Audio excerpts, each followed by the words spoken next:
because I flew here on Quantas. And any time I fly Quantas and I get back to Earth safely, I'm really, really happy. I wasn't meant to be here this weekend. I was actually flying to Wellington, but we got halfway there and one of the engines fell off. So here I am. Now I can't tell you how scary it is looking out the window of an aeroplane and looking at the engine and seeing it fall off.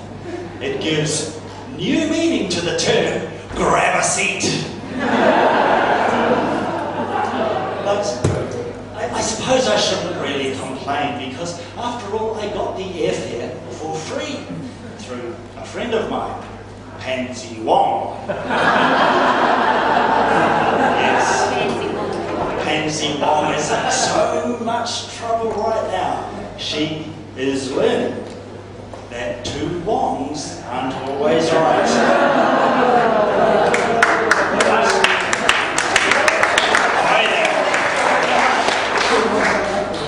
But seeing as I was here anyway, Smita said, look, would you like to help us out with the comedy? And I said, well, yes, what would you like me to do? And she said, just get up and give a speech. All we ask is that the speech is consistently funny. And I thought, well, no pressure then. And while I'm at it, would you like world peace and a cure for AIDS? It would be easier. I mean, I don't think people realise how hard stand-up comedy is. You know, to get material for an evening like this, I had to spend hours and hours of hard work copying stuff from the internet. And she said, also, we don't want you to have any violence, racism or obscenities. And I thought, well, there goes most of my material. And then just when I was about to walk up before, she said, oh, just one more thing. Make sure there's no sex. And I thought, well, I've lasted 40 years so far. I think I can make another 5 minutes. But then I was wondering how to pronounce Smita's name. I thought I heard people say Smither and Smitter and Swither, and I thought, who can I ask who would actually understand the correct pronunciation? And then I thought, Paul Henry. He would know. Hold your hand up if you love Paul Henry. Yeah. Hold your hand up if you think he's an insensitive, racist, chauvinist pig.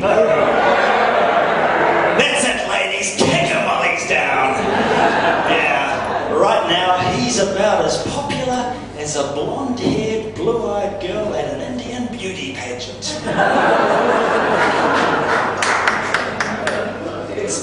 It's been about 6 weeks, I think, since Paul Henry had to walk the plank. And the breakfast show just isn't the same without him. No.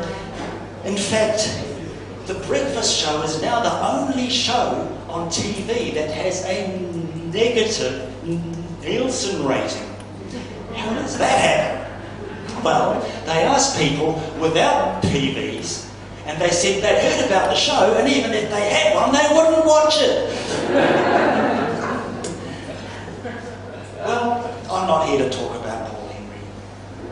And I'm not here to talk about TV or Pansy Wong. I'm here to talk about girls. Girls.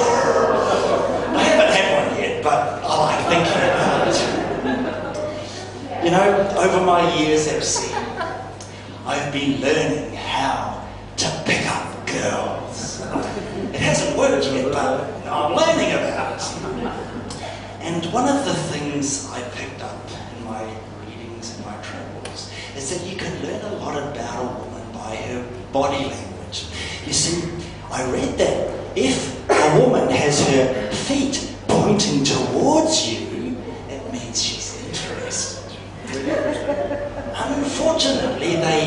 forgot to mention the exception. If her foot is pointing towards you and it's moving really, really fast, it's really, really painful.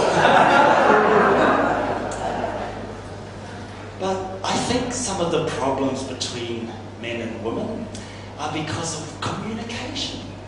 You see, the problem is that women communicate with words and men communicate with sounds. And people who create movies, they've understood this for a long time. For example, you'll remember the pirate movie Jaws, where if they want to convey a sense of fear, violence and trauma, they use sound.